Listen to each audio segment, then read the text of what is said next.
All right, hopefully this is just a recording and not live on YouTube. Um, I'm trying to figure out how to just do recordings on here and then go live at the end of series like I usually do.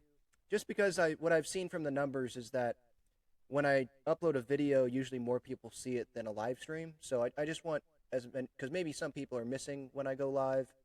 Maybe they're not seeing it when they go to like subscriptions on YouTube or something. I don't know.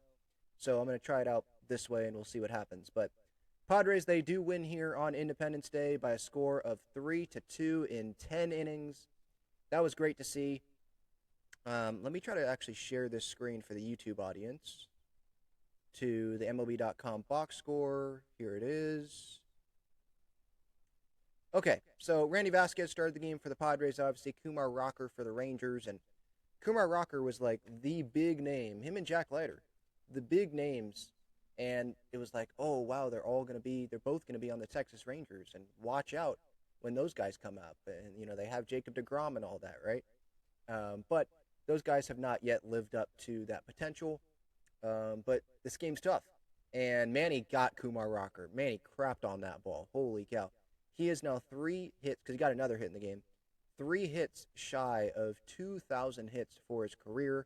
And if you go look at Kevin Acee, he's written in his Padres Daily newsletters past, I think, few days about the list that Manny would join, like by age 32, to have 2,000 hits and this amount of home runs and maybe this amount of RBIs. I forget the exact numbers, but it is all Hall of Famers except like A-Rod, who would have been a Hall of Famer if he didn't, have the PED connection.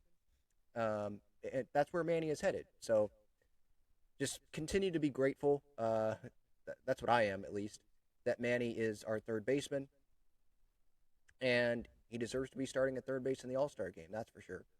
So, mistake pitch by Rocker. I think it was fastball, and Manny crapped on that ball to dead center, off that wall in center. That was a tank. Then later in the game comes, and shout out to the bullpen, obviously. Estrada, Adams, Suarez, Morejon. Your big four in the bullpen, they do their jobs. No runs from all of them. Morejon comes in there. The guy has a 1.85 ERA. And I saw Too Much Morton's on Twitter. He's campaigning, obviously, for Morejon to be in the All-Star game. And, of course, that would be awesome. But if we're being realistic, I don't see that happening. Because in the All-Star game, what happens? It's just a bunch of closers, at least from my memory. Maybe there's an eighth inning guy, but usually it's a bunch of closers that they, because they're like the big name relievers, they end up making the All-Star game. Like the guys probably like leading leagues in saves, right? They make the All-Star game, and then they pitch whatever inning. They go after the starting pitchers, get their inning. So I don't think that Adrian Morejon will get there. I don't even think Jason Adam will get there. And he's got a 1.65 ERA. But, yes, for Morejon, this is tremendous. For the Padres, for the amount that they invested in him, obviously, not from the draft, international signing, then it wasn't working out. And it's like, man, that's really going to suck if this doesn't work out. But they continued to work with him. Morejon has continued to go with this and was starter, reliever, through innings, I should say through injuries is what I meant to say, getting through those injuries, and now what he's been doing. So I think it's credit to him, credit to the pitching coaches, I should say, not just Ruben, but just all of the support staff that has helped Adrian get to this point, because it has been a long journey. What was it? 2016? Maybe even, was it earlier than that? I want to say it was like 2016, 2017 when they brought him in. And he's like the longest tenured Padre now. So, pretty cool. But yeah, later in this game, Padres, obviously, they get the job done there with Jake Cronenworth, his single, which that had to feel so good. I mean, we saw it on his face. If you were watching the game, like the joy that he had when he got that hit, and he was at second base, and Nando was coming in there, and Tyler Wade coming in to celebrate with him. Like, he is someone that takes this super seriously, and he really cares. You can see it. Like, there's the F-bombs after strikeouts. Like, he really does care.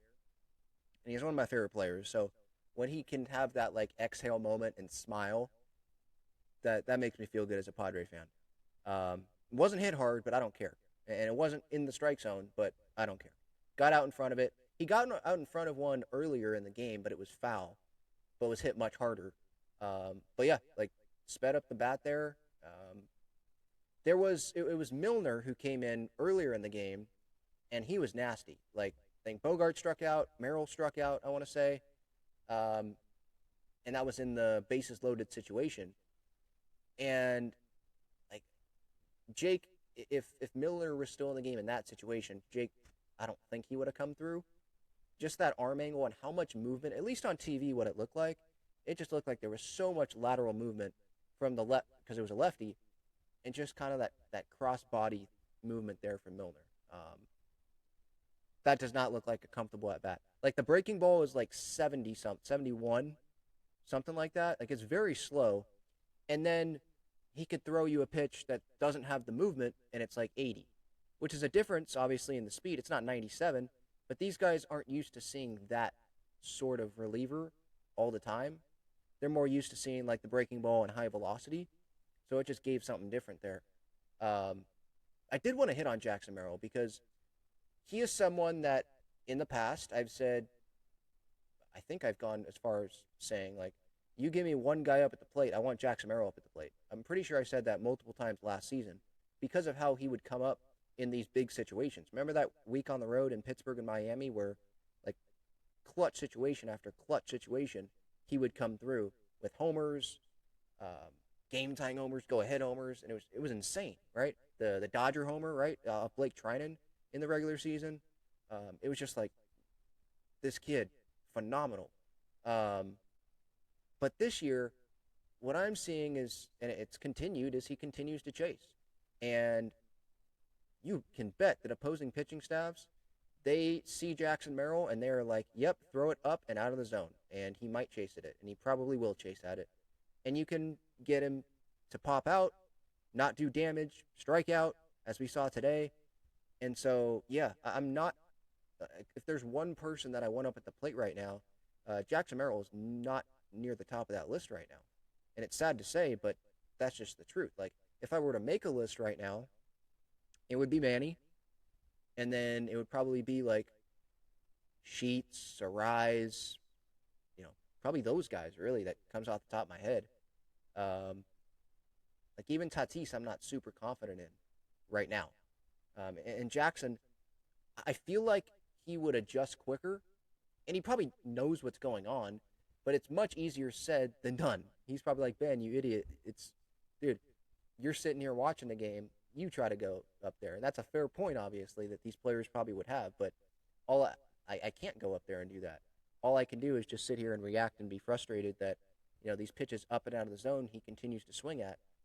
And I'm frustrated because I know he can be better than that, and that's not who he is. So I'm not saying you move him down to hit eighth in the order or anything like that. But, yeah, that was, it continues to be frustrating.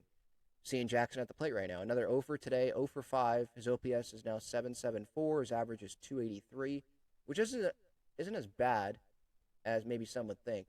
Arraez, by the way, hitting 282. So just on the team, like I was talking with my mom watching this game, and we were, she was talking about Arraez and what is his average, and I went and looked at the leaders, and he's 33rd in baseball, at least at that point. Manny's ahead of him. Anyone else that's ahead of Arraez? Merrill's ahead of him, obviously, by that 1 point.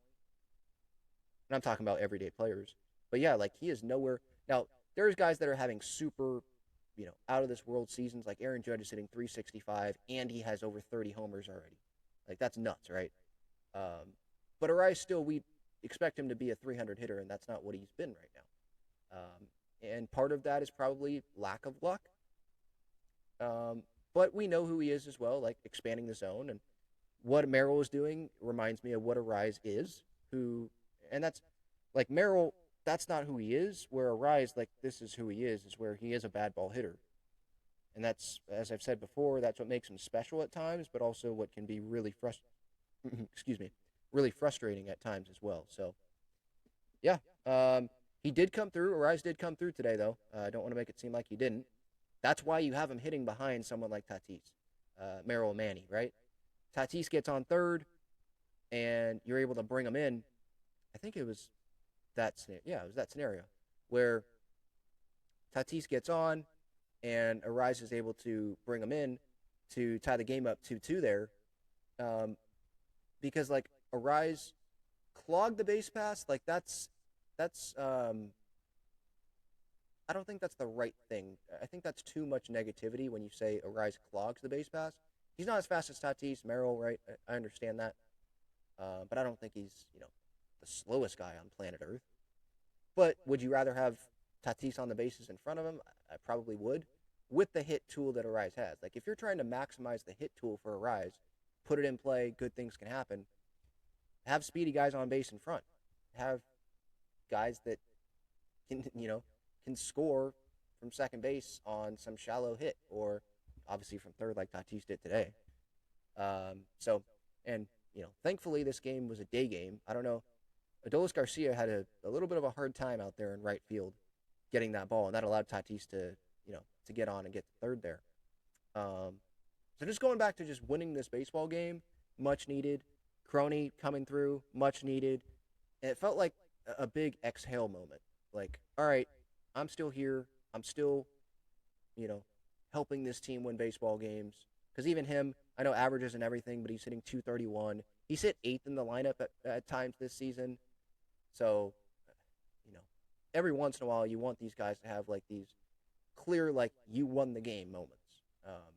Sure, you can help win the game, like Arraez helped win the game, and he was a reason why they won the game today. But like literally win on a walk off, I think sometimes that can help with guys' confidence and just make them feel better.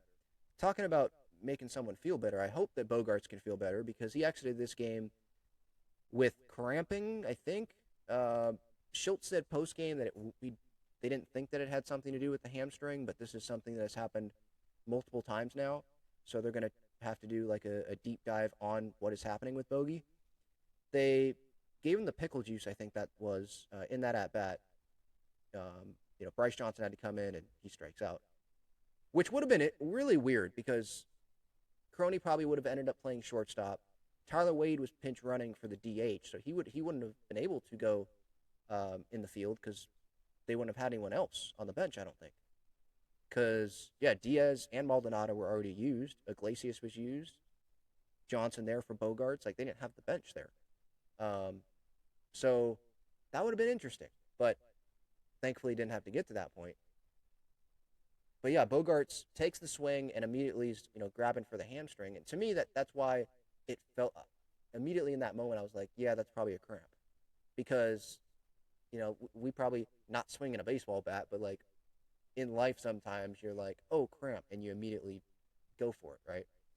But it was worrisome because even when he exited the game and he was about to go down the dugout, he had to pause, and you could tell, like, he was thinking for a split second here, how am I going to get down these dugout steps? And it seemed like he kind of just got down through momentum and just did it. But, and then he immediately sat down there in the dugout before going into the tunnel, into the clubhouse. But there's probably some Padres fans out there that are like, well, it's probably better that Bogarts isn't playing, and his OPS is under 700, and worst contract in Padres history, blah blah blah. But come on, you'd rather have Tyler Wade out there every day, who's hitting 212 with a 577 OPS, and he excels in the role that he's at. Would you rather have someone from AAA come up? I know that they could have Jose Iglesias out there, and that's not the worst. But Iglesias can also be valuable giving other guys days off. And if Iglesias is out there playing shortstop every day, if Bogarts has to miss time, then are these guys going to be playing every day? I know they have the All-Star break coming up, so hopefully it's not the worst thing if all these guys play every day to the All-Star break. But, and these games are at home. But obviously, Bogarts, if he does miss time, that there is that trickle down effect of, it limits some of the options, the versatility that the Padres can use when everyone is, able to be on the field. So, wishing the best, obviously, for Bogarts there. That's what I've got on this game. If I missed something, if you have any thoughts on this game that, you want to share in the comments, please do on YouTube. If you're listening to the podcast version, thank you so much. And you can go on YouTube as well in the comments or on social media. And by the way, just to plug it real quick, if you didn't know, now you do, all of these videos on YouTube, or at least, 98% of them, I put up on the podcast platform. Just search Talking Friars on, I think, Spotify, Apple Podcasts. I know, definitely. Just search it up there, wherever you listen to your podcasts, and hopefully it comes up. And so, let's say you're out and about, or you're in your car, and it's not the right time for you to pull up YouTube, you can listen to it there as well. Download it and listen to it there. So maybe you have a quick drive to the grocery store, or you're not far from work, or drive home, whatever. Cleaning dishes, whatever. You can just pop it on. So hopefully that helps for anyone that didn't know that. But yeah, that's what I've got. Thanks everyone for watching.